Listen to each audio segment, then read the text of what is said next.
ko wakinnye umuziki wanjye kuri icyo gihe nakoraga kuri radio DC na TV10 so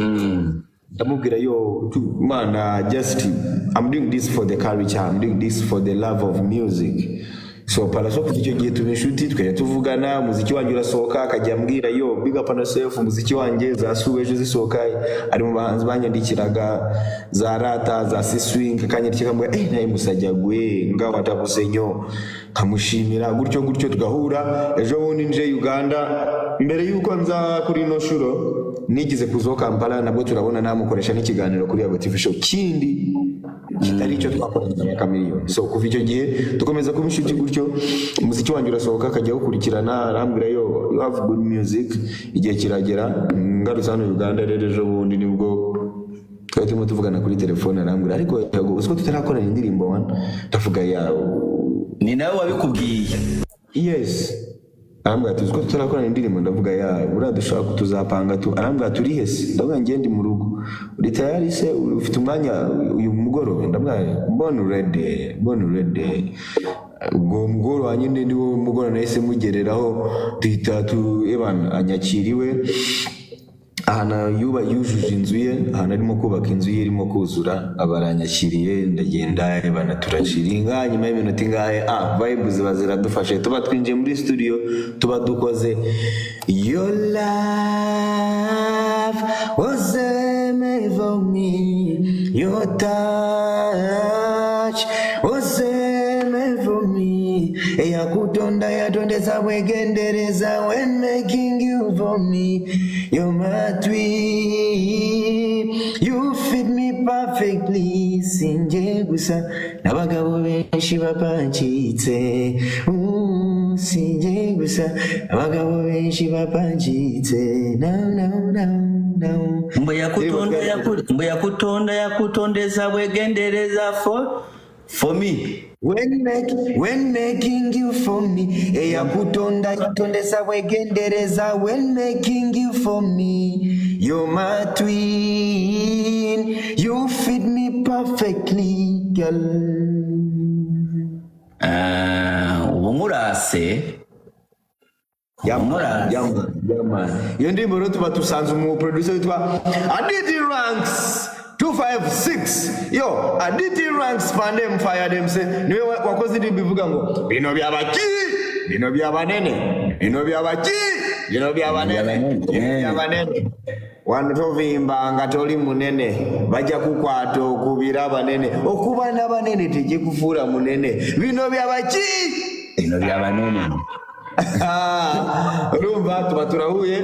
tuba turi recording iyo ndirimbo tuje tuvuga atari ko wakora muri style z'ikidandari kibaite ikidandari amanyanya producer na tula mu ngoma ne tugikuba ne tugisabula like 1 hour or 2 hours ngoma yali yawedde twali twamazo gisabula fire burning twakoze live like natural music ibiri no mu bintu nakundiye Pallaso buriya ngiye umunyamuziki wese zadukora na kanwa manza ajya ebana babwira ni umunyamuziki ararenze Pallaso iyi ndirimbo mubona twari recordinze nani gutya duhana ngamuha akama nta bintu byo kwandika nta hantu twanditse nta hantu twize tu never live natural music man natural growth my brother. Indirimbo naje kumva ko indirimbo nziza zose nuko bazikora nta ndirimbo uzi mega hit bakoreye igihe kirekire cyangwa ngo bibagoye nibaho uzi indirimbo yitwa Habibi yande Habibi ya The Ben ngo bayikoreye 15 minutes nureba none so yize indirimbo zirenze zijya zigorana reka ngewe nk'indirimbo zanjye indirimbo abantu baba baragiye bakunda cyane ziba ari indirimbo nanditse mu gihe gito pe nk'indirimbo yitwa Ocean. Indirimbo yitwa Ocean dushobora kuba twarekoze hagati y'iminota 45 kandi nugenda ukayireba ifite ibihumbi 200 nayikoze mu minota itarenze 45 kabisa ahubwo niba ni nka 30 nge na pass kuko yo byari live looking from the back me tempted to touch iyo wine kumaniga baby need too much looking from the back me tempted to touch iyo wine kumaniga baby need too oh baby for you I could die your body more muri mine my baby for you bombo youth Wana. Yago. Yo. Wari umuntu wasapotingaga umuziki nk'ubu ngubu biragaragara cyane ko nta muntu nyine ukora ibiganiro like ntabwo nshaka kuvuga ikigambo ibiganiro koze ndabona ari kuderanja ntabwo ushaka kuryumva ariko ni wajya gusapotinga abahanzi ni wowe bari bafite bashobora kuvugana nawe buri bw'indirimbo zasohoka ibyo bintu byavuyeho ntibigihari nta muntu indirimbo iyo zisohotse ubona abagerageza ubona bagerageza basize abandi ntabwo bigipika iyo ubibonye ubitekerezaho iki kuri music industry cyangwa music industry uko wayisize yo mu Rwanda urabona byaragenze gute imeze gute ihagaze gute ubu ngubu wowe uvuyemo pira yawe ivuyemo ubu ngubu ntabwo nkibona ntihagarara muri position nziza yo kujudginga nibo batubwira nibo nkeka ko batubwira byaba byiza aribo batubwiye bavuga ko niba kuba naravuyemo hari icyuho niba kuba naragiye hari ikintu bahombye kuko urumva nkanjye sinabimenya ntabwo ndi muri position nziza yo kumenya koko niba naravuyemo hakagira ibitagenda neza kuko ngewe hari ibintu nagikurikirana ntabwo ndi bukubeshye muri comment yago ndakwemera pe ariko nta promotion y'umuziki kuri YouTube igihari icyuho kizamara imyaka ibyaniko gusa yago ndakwemera kubi abantu mushobora gukora comment zijyanye n'ikibazo mbajije mushobora kuzikora nkaguma nzisoma so wowe urumva ari yuke nta kintu wavuga Dumba ngewe ibintu byose nakoze reka tujye tubwizanya kuri ibintu byose nakoze nagaragarijwe ko byari imfabusa ko ntagombaga no kubikora si byose siko mu maso y'abanyarwanda byagaragaye kuri social media n'ibintu nakorewe aho umuntu aza kuvuga ati reka ngewe ibyo ngibyo ntabwo wagombaga no kumfasha waramfashaga se nari nabigusabye si hari abanzi baje bakabivuga ibyo bintu n'abanzi baje bakavuga ko ngo nabo ngo ahubwo ntabafashaga ngo bayinjirizaga so ibyo byose rero tutabyirengagije nabyo tujye tubirebaho nuva ngo ngiye akazi kanjye nagaragarijwe ko nta mumaro kigize kagira nabigaragarijwe nabande nabo nabikoreye so rero ngewe ni mpamvu icyo kibazo twagiye ahubwo abafana cyangwa abakunzi bacu bakatubwira ese uyu munsi bimeze gute kuko ngewe sinakubeshya hari ibintu nagikurikirana hari amakuru ya entertainment nagikurikirana kubera ko nagaragarijwe urwango rudasanzwe bituma nanjye rero mvugane let me move none se Gloria Bugi ntiyavuye mu Rwanda akajya Uganda ubu ni umustar amafaranga nakorera by the way sinzi ko hari female artist yakorera aho ngaho mu Rwanda amafaranga Gloria Bugi akorera sinzi niba hari female artist mu Rwanda yakorera kuko uyu mukobwa akorera amafaranga menshi hano muri iki gihugu hari population iri hejuru akorera amafaranga menshi rero ngewe nabonye akazi karaciwe amazi akazi kose nakoze bagatesha agaciro ndavuga okay reka ngewe nicomoke hari ibintu nagikurikirana Dumba hari ibintu nagikurikirana kandi nge sinzi kubindyarya uranzi ntabwo nzi kubeshya sinzi no guca ku ruhande rero niwe icyo kibazo ni icy'abafana ni icy'abantu rwose bakurikiranaga ibyo bikorwa nibo batubwira bati hari icyuho kirimo hari ibyagaragaye hari bitagenda neza man ariko ndabizi kuva mu muryango w'inkotanyi si byose man of course ande n'inkotanyi akabuze icyo tugomba gukora ni igihugu tugomba gukora ntabwo dusubiza inyuma dusonga imbere ntabwo dusubira inyuma of course ni ikihe kintu wumva nanone ugomba gukorera u Rwanda mu minsi iri imbere nubwo tukuzi kuri muri Uganda ubuse singiye kumena amabanga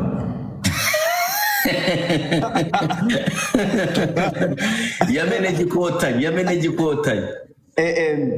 thank you D3 wagwan niko ubu singiye kumena amabanga kweli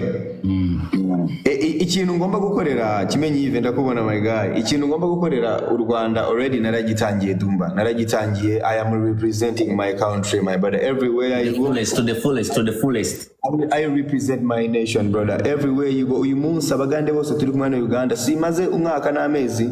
simaze umwaka n'amezi nta mugande n'umujyi mbona nk'umugande cyangwa nk'umuntu wabo hano no I represent nation, I represent Rwanda my brother. Ahantu hose ngiye nta n'umuntu n'umwe sinzi ikigande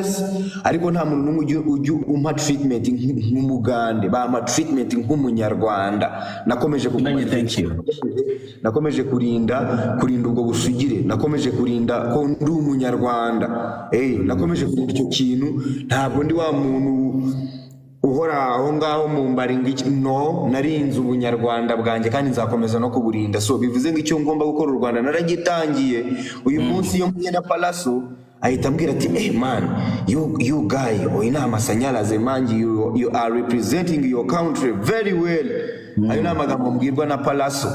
one of the best musician in Uganda and East Africa. Urumva rero ntabwo nigeze ngera hano ngo nigire ngo umugande, ngo nigire nyine ngo shake kwigira, ngo nishake kwikuraho ngo ikintu cy'ubunyarwanda. No. Ubwo rero ibyo bisobanuye iki? Bisobanuye ngo ready, I am representing my nation my brother, I'm representing my country brother. I am already contributing through let me say through my music, but connecting Rwanda and Uganda. Because if Palaso can collaborate with me, from Kampala to Kigali, we are connecting two countries my brother. Man.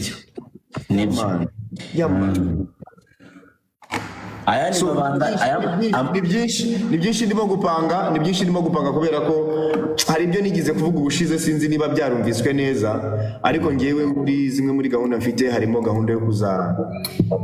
mu minsi iri imbere, Imana nitugirira neza ikaduha ubushobozi, harimo gahunda yo kuzubaka ikigo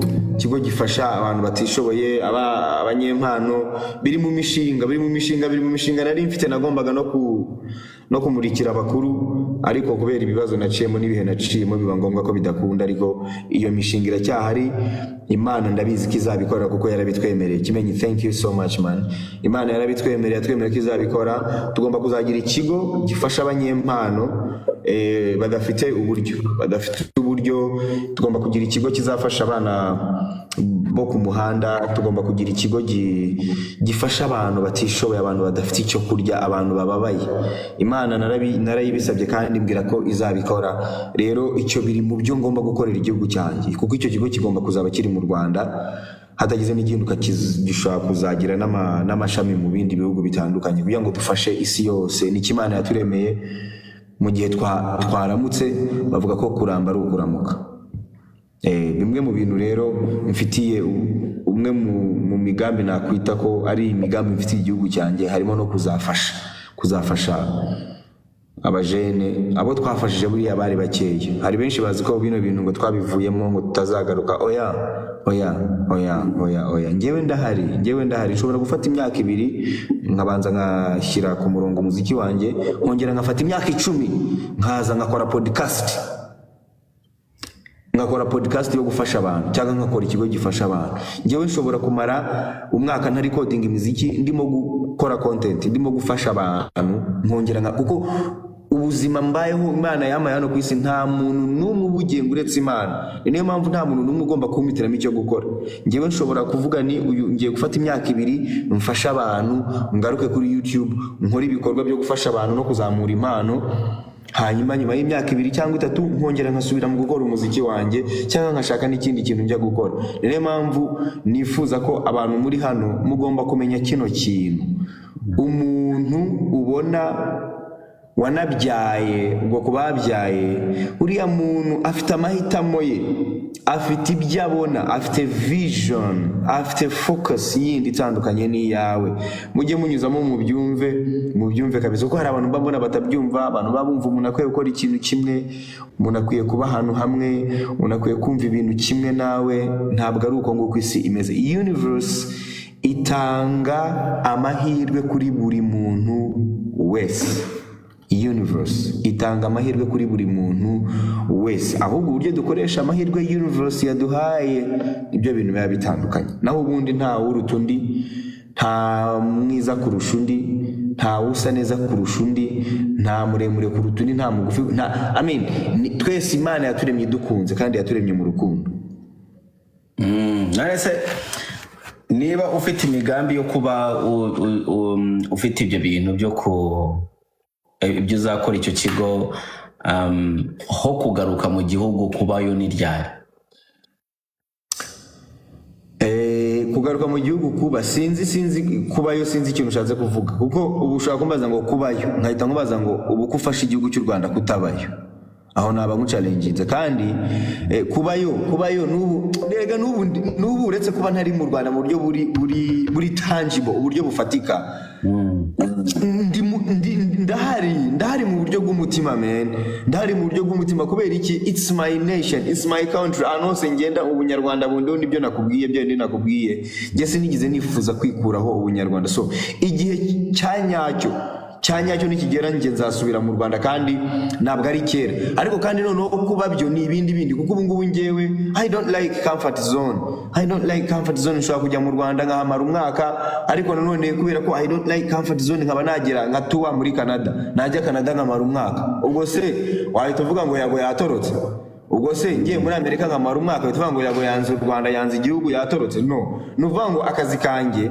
ni akazi gatuma ngewe nkora moves nkava ahantu hamwe nkajya ahandi uko abantu savinga ntago nza ahantu bari uretse kuba najya kuri statistics bakanyereka South Africa, US, Canada, Europe, ibihugu binibi baragukurikirana barakumva ko Spotify irabikwereka bakwereka statistics y'abantu bakumva n'ahantu baherereye so urumva rero ngewe akazi kanjye ntabwo ari akazi ko kuba ahantu hamwe wenda nshobora kuba mfite address mu Rwanda ariko ugasanga mfite na address muri Canada mfite na address muri Amerika mfite na address Uganda why not?